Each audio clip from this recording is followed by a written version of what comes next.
rata-rata 40.000 km itu dia sudah mengalami perubahan warna, perubahan fisik air coolant. Terdengar suara bengung sekali tuh.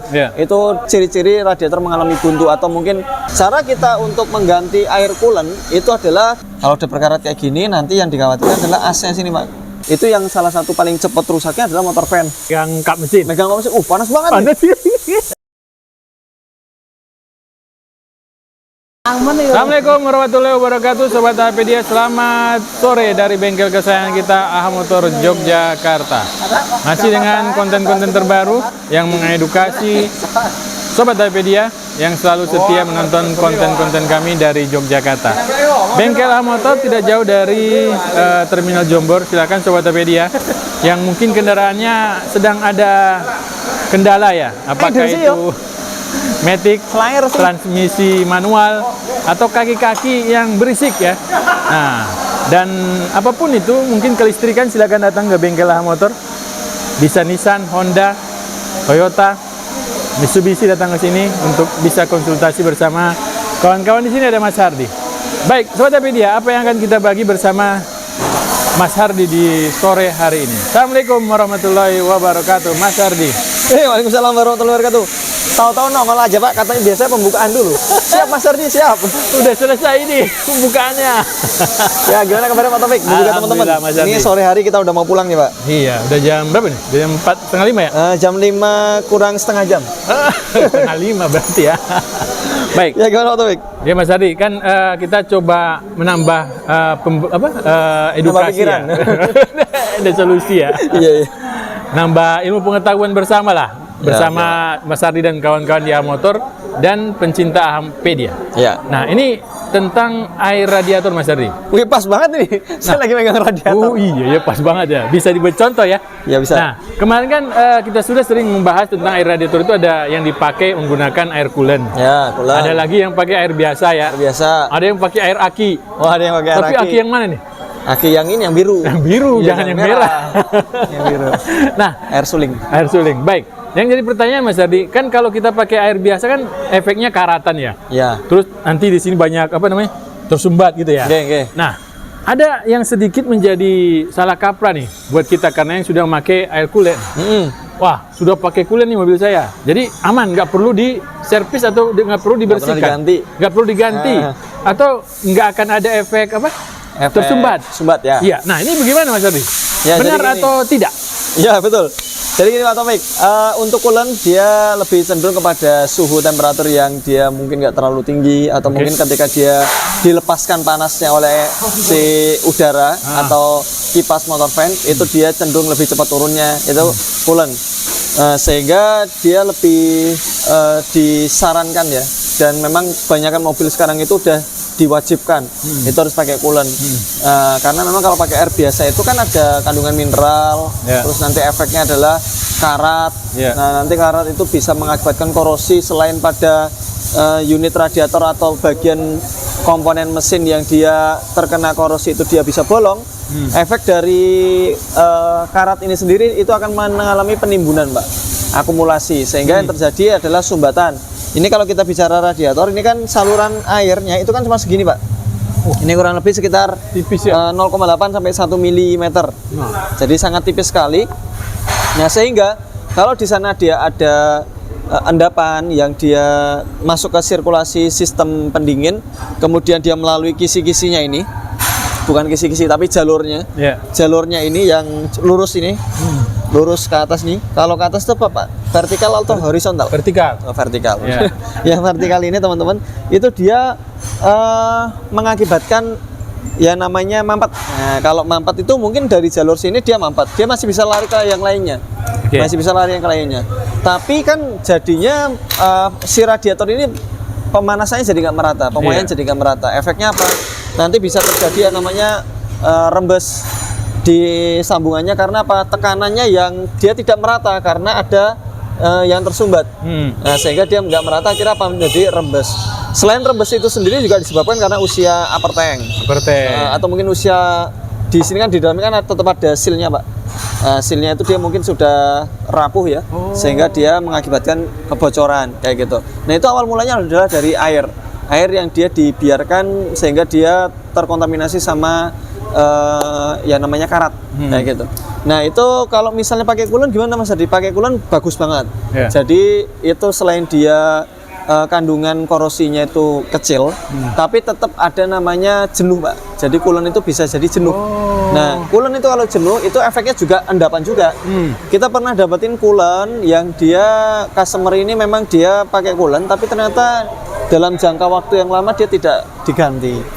Sehingga coolant itu meskipun dia sudah pakai coolant dan kondisi suhu stabil, air pun juga lebih cepat melepaskan panas, kemudian dia tidak mudah menguap, akhirnya kondisi kapasitas air radiatornya itu cenderung lebih awet levelnya dengan menggunakan coolant dibandingkan dengan tidak, tapi dia memiliki kejenuhan. Kalau dia sudah rata-rata 40.000 km itu dia sudah mengalami perubahan warna, kemudian dia mengalami perubahan fisik air coolant, kemudian dia juga bisa mengalami yang namanya penyusutan Pak. Karena panas kan ya. Karena panas kan kalau mobil ini kan panasnya itu kan bisa di atas 100 derajat.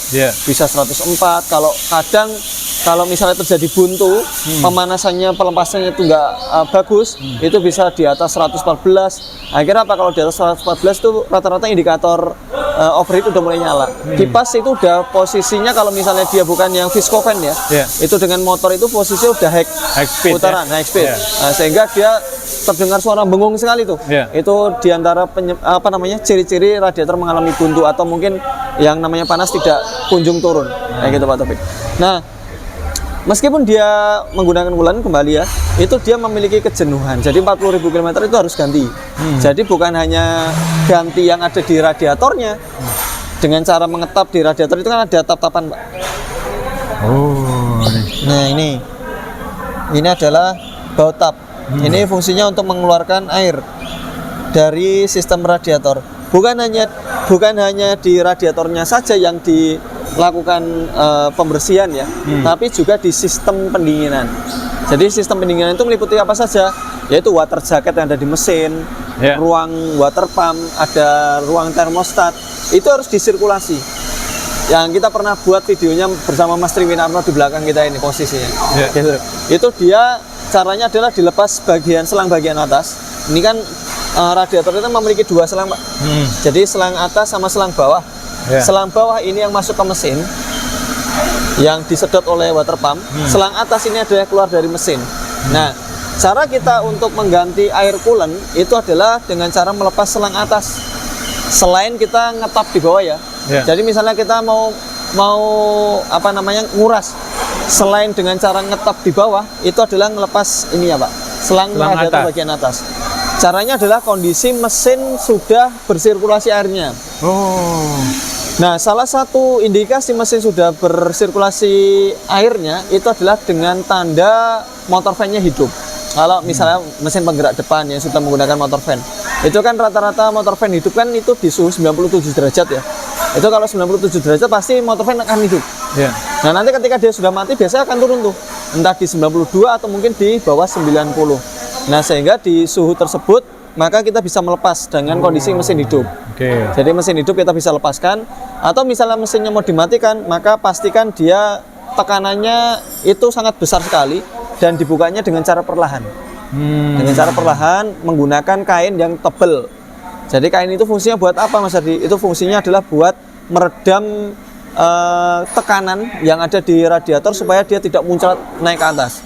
Jadi dengan menggunakan lap yang agak margin agak tebal, terus dia dibuka. Sarannya menggunakan kain sarung tangan yang anti panas. Kayak gitu. Itu dibuka. Nah, itu tujuannya adalah untuk sebelum dibuka full itu dibukanya segini dulu. Nah, gini dulu. Nanti dia akan bocor, Pak. Tekanan itu akan bocor, ditunggu sampai dia tekanannya itu betul-betul tidak ada, baru kita bisa lepas kayak gitu. Jadi jangan langsung ya? Jangan langsung. Kalau langsung dia bisa nyembur sangat kencang sekali. Kayak gitu. Nah, selain itu juga di sini dibuka. Nah, di suhu tersebut kenapa kita penting untuk mengetahui suhu mesin?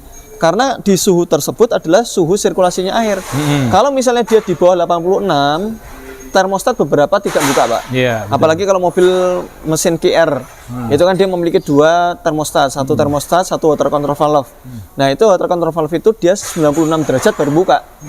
Nah kayak gitu. Sehingga ketika motor fan itu hidup berarti dia sedang panas tuh. Berarti kalau dia panas sirkulasinya kenceng, jalan. Nah sehingga ketika dia disirkulasi maka kita bisa lepaskan.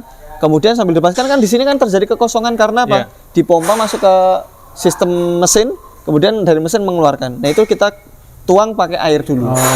Tujuannya apa? Nguras. Jadi nanti ketika dituang pakai air, maka yang keluar tuh coolant kan, Pak? Iya. Kalau dia pakai coolant ya, itu pakai coolant dia akan keluar warnanya tuh. Kalau warnanya itu udah habis, sudah bening, maka itu sudah cukup sebenarnya. Itu bisa langsung kalau udah bening kita bisa tuangkan coolant yang baru.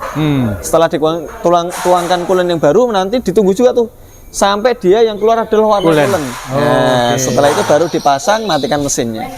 Setelah itu baru kita isi sampai full. Nah baru proses bleeding itu kita lakukan. Misalnya ada yang knop bleedingnya beberapa mobil kayak Avanza, kayak model Swift itu kan ada beberapa ya. Itu kita buka baut bleedingnya, itu nanti keluar angin dari sana. Nah setelah itu, setelah angin itu udah nggak ada, artinya udah keluar coolant murni, itu baru kita tutup, kemudian kita isi lebih di level dari maksimal. Tujuannya apa? Nanti kan sistem bleeding ini kan pasti masih terjebak angin di sana. Nah nanti angin tersebut akan lambat laun akan terkeluarkan sendiri, itu melalui tutup, kemudian masuk ke reservoir. Nah nanti reservoirnya akan menyusut. Kayak gitu Pak Taufik. Itu kalau pakai coolant. Kalau pakai air biasa maka harus dikorok dulu. Nah, kalau pakai air biasa itu bukan hanya sirkulasi saja, tapi perlu dilakukan korok radiator. Kenapa? Karena air biasa itu lebih rentan terhadap karat. Nah, karat itu akan menjadikan tersumbat. Sebenarnya kita bisa melihat kalau untuk yang tipe radiator dia menggunakan bukan yang menggunakan leher ya. Kan ada beberapa radiator itu yang penutupnya posisinya itu seperti ada leher, Pak. Jadi posisinya di sini tutupnya. Betul. Ini nggak bisa diintip. Kondisinya. Tapi kalau ini model kayak gini di atasnya langsung ini kita bisa intip. Jadi kita bisa melihat di area ini kisi-kisi radiatornya ini. Nah, ini misalnya kita bisa lihat di area dalam sana itu ada lubang-lubang kisi-kisi yang dia kalau ada sumbatan itu terlihat Pak di situ Pak. Ini udah bersih nih ya? Bersih karena habis dikorok. Tuh bersih tapi itu. Bening nah. Bening. Nah, itu kalau misalnya dia pakai air biasa, itu biasa kalau kita intip itu ada ininya Pak. Ada yang menyumbat. Kalau ada yang menyumbat, maka jangan buru-buru diganti dengan coolant. Tapi dikorok dulu radiatornya, disirkulasi dulu airnya. Setelah betul-betul dia tidak keluar lagi endapan kotoran, maka kita bisa lakukan dengan cara yang tadi, radiator yang sudah dikorok ini kayak gitu. Nah salah satu contohnya adalah mobil ini Pak. Mobil ini dia tidak menggunakan coolant sebelumnya, sehingga dia kalau kita saksikan di sini tanker reservoir itu dia berlumpur Pak. Ini Pak. Tuh, sobat dia berlumpur ini. Warnanya itu dia mencengangan. Warnanya itu kecoklatan seperti ya betul-betul seperti lumpur Pak. Tuh, kalau kita lihat dari samping. Kayak gitu. Nah itu kalau kita saksikan dari kondisi reservoirnya saja mobil ini dia mengalami yang namanya buntu sebetulnya Pak. Meskipun belum ada tanda-tanda overheat, tapi kalau kita lihat kondisi di termostat maupun di radiatornya, ini kita bisa lihat gambaran termostatnya kayak gini. Nah ini dia berkarat. Kalau udah berkarat kayak gini, nanti yang dikhawatirkan adalah AC sini Pak, di bokongnya. Ini kan dia kan kondisinya kan bisa buka gini. Ya kan? Oh iya. Buka gini teman-teman. Nah buka ini kan dia kan di dalamnya kan bisa jadi ada air raksa atau sesuatu yang dia aktif, yang kalau dia kena panas dia akan membuka katupnya. Tapi kalau misalnya dia di AC itu dia berkarat, yang bikin dia nggak jadi membuka itu adalah karena karatnya tadi Pak, AC-nya jadi macet. Nah kalau AC-nya jadi macet, yang terjadi adalah air nggak sirkulasi. Karena ini kan pintu Pak. Jadi dia pintu utama air. Nah ketika dia ini nggak mau buka, airnya hanya lewat dari sini lubang kecil ini, yang keplek-keplek ini. Tuh. Nah, cuma dari sini aja, ini kecil sekali. Berarti netes dong itu? Atau ada pancuran itu gimana? Ya, jadi kalau di dalam kan ini kan ketutup Pak. Iya. Jadi cuma ini doang. Ya mungkin keluarnya hanya sedikit sekali sirkulasinya. Kayak gitu. Kalau ini dia sampai nggak terbuka. Nah kita udah sering bahas ini panjang lebar ya tentang fungsi dari termostat. Dia matengin air lebih cepat sehingga suhu kerja mesin lebih cepat tercapai, RPM-nya bisa lagi turun dengan cepat dalam waktu yang singkat kayak gitu. Kalau misalnya dia kondisinya saat dia sedang dilepaskan panas di area sini, kalau dia nggak ada termostatnya, maka yang tertahan di radiator menjadi lebih cepat. Akhirnya apa? Air nggak bisa dilepaskan secara maksimal. Tapi kalau dia ada termostatnya, ketika termostat ini dia masih menutup, misalnya dia di bawah 86 derajat, maka yang terjadi air itu masih tersimpan di radiator. Tertahan di radiator, bisa dilepaskan lebih lama. Nah, kalau dilepaskan lebih lama, sehingga kan cenderung lebih turun temperatur air yang ada di radiator. Nah, nanti ketika yang di mesin itu udah kembali naik panasnya, maka dia akan terbuka. Ketika terbuka, air yang sudah dinginkan tadi masuk lagi. Ketika ini dilewati air yang dingin, kemudian dia suhunya mungkin di bawah 86, maka dia akan tertutup lagi. Kayak gitu terus pokoknya. Baik. Nah, Mas Ardi, kan kalau kita berbicara spare part, itu kan pasti ada masa masa pakai, ya kan. Nah, jadi kalau kelemahan dari mobil-mobil penggerak depan untuk radiatornya itu sendiri, di mana paling sering jebol atau paling cepat rusak di mana sih? Jadi gini, kebanyakan mobil penggerak depan itu menggunakan kipas bukan viscopan, jadi bukan yang terhubung langsung dengan mesin. Sehingga ketika mesin nyala, dia belum tentu langsung mendinginkan kipasnya. Kenapa? Karena nunggu suhu derajat yang diberikan sinyal oleh engine coolant temperature, kayak gitu. Ada switch khusus yang dia membaca temperatur mesin, sehingga ketika pada suhu tertentu ECU akan membaca, kemudian akan memerintahkan ke motor fan untuk menghidupkan kipasnya, sehingga barulah panas yang ada di radiator itu bisa dilepaskan. Tapi kalau kita berbicara masalah kerusakan lainnya selain coolant yang ada di sistem pendingin, itu yang salah satu paling cepat rusaknya adalah motor fan. Motor fan ya, paling cepat ya. Jadi gitu. Jadi adanya coolant ini sebenarnya juga mengawetkan motor fan, Pak. Kenapa? Karena temperaturnya jadi nggak begitu mudah naik. Kemudian ketika dia naik pun juga pelepasan panasnya lebih cepat kalau pakai radiator.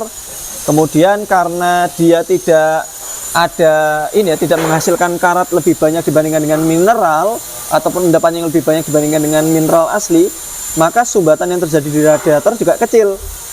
Sirkulasi lancar. Semakin sirkulasinya lancar, itu maka semakin cepat turun ininya. Temperaturnya. Sehingga motor fan ini kadang bekerja, dia dapat panas. Yang namanya mesin kan pasti panas, Pak. Panasnya sebenarnya 97 derajat. Motor fan hidup untuk melepaskan panas. Tapi karena dia pakai coolant, ya kan, tadi kan suhu turunnya lebih cepat, pelepasan panasnya lebih cepat. Akhirnya apa? Tanpa nunggu waktu 30 detik biasanya, cuma 21 sampai dengan 28 detik itu dia sudah mati, Pak, motor fan. Kenapa? Karena dari posisi 97 misalnya, dia hidup kan 98, nyala.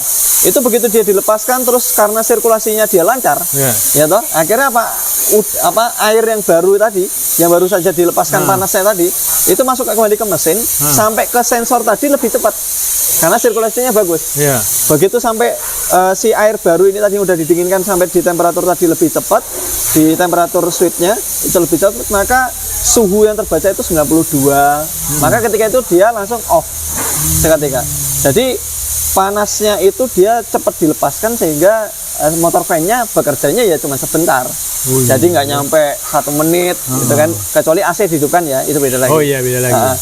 Jadi ketika dia udah 1 menit itu udah mati, nggak nyampe 1 menit udah mati. Nanti begitu mau naiknya lama lagi. Kenapa? Karena pakai coolant ya. Dia lebih tahan panasnya itu, titik didihnya lebih lama tinggi.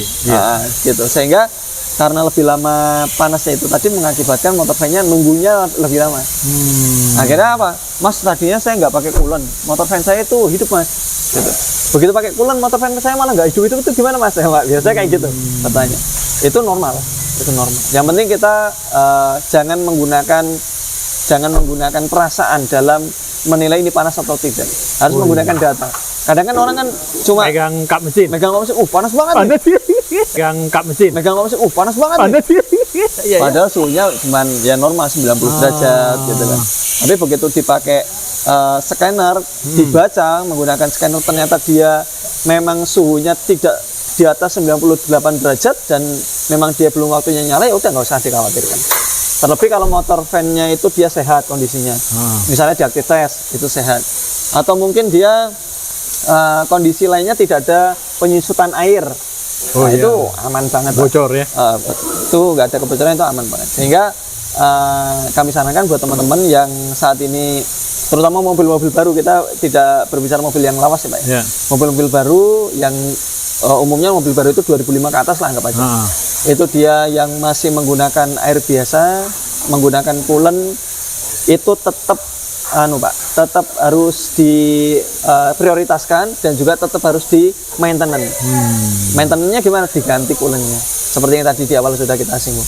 Baik. Nah, kalau kulen ini kan Mas ada yang dulu nih kita lihat, kita buat konten nih di AHA.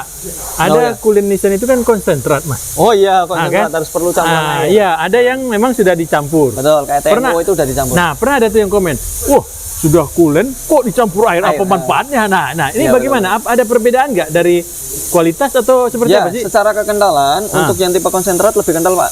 Iya. Kenapa dia dibuat lebih kental? Karena memang tujuannya adalah dicampurkan dengan air. Tujuannya untuk meminimal packing.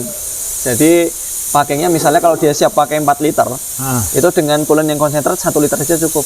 Tinggal nanti ditambahkan dengan air, mau pakai air yang mineralnya kandungannya rendah, misalnya pakai air sulingan, itu lebih baik, ataupun pakai air biasa, air sumur. Itu pun juga nggak apa-apa, yang penting kadarnya rendah.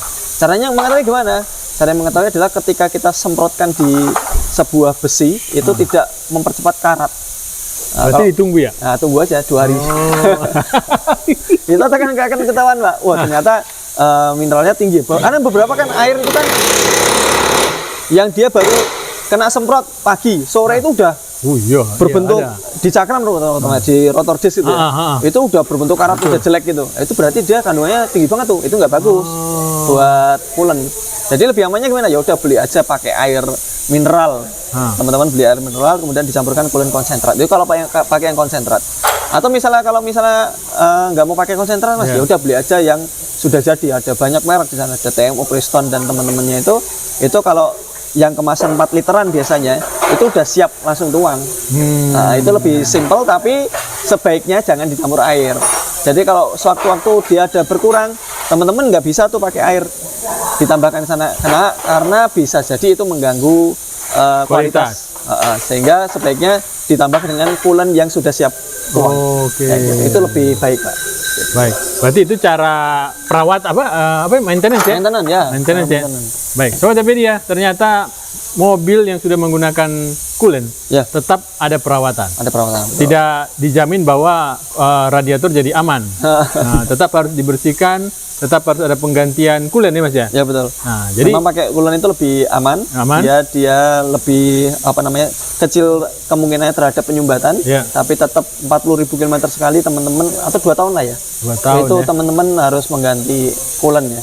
Jadi supaya sistem pendinginan bagus, radiator awet, dan juga tentunya motor fan nggak sering bekerja. Kalau motor fan nggak sering bekerja, nanti akan terasa tuh bahan bakar yang dikonsumsi lebih irit. Gitu ya? Iya Pak. Wah tuh Sobat Apedia, ini penting ini. Yang suka BBM irit, ternyata radiator perlu diperhatikan ya? Betul, radiator perlu diperhatikan. Karena semakin panas mesin akan semakin boros. Baik itu konsumsinya pada ruang bakar itu panas ya toh, ataupun dalam sistem kelistrikan. Oh, kelistrikan. Kelistrikan motor fan semakin sering bergerak, itu kan semakin sering mendapatkan beban mesinnya. Nah, sehingga semakin berat kinerjanya. Ya meskipun hanya sedikit ya terhadap konsumsi bahan bakar, tapi kalau terakumulasi kan jadi banyak juga. Gitu Pak Taufik. Baik. Ada lagi Pak Taufik? Sudah, terima kasih Mas Ardi. Terima kasih, semoga video dari kami bermanfaat. Jangan lupa like, subscribe, dan juga share ke teman-teman lainnya. Assalamualaikum warahmatullahi wabarakatuh. Waalaikumsalam warahmatullahi wabarakatuh.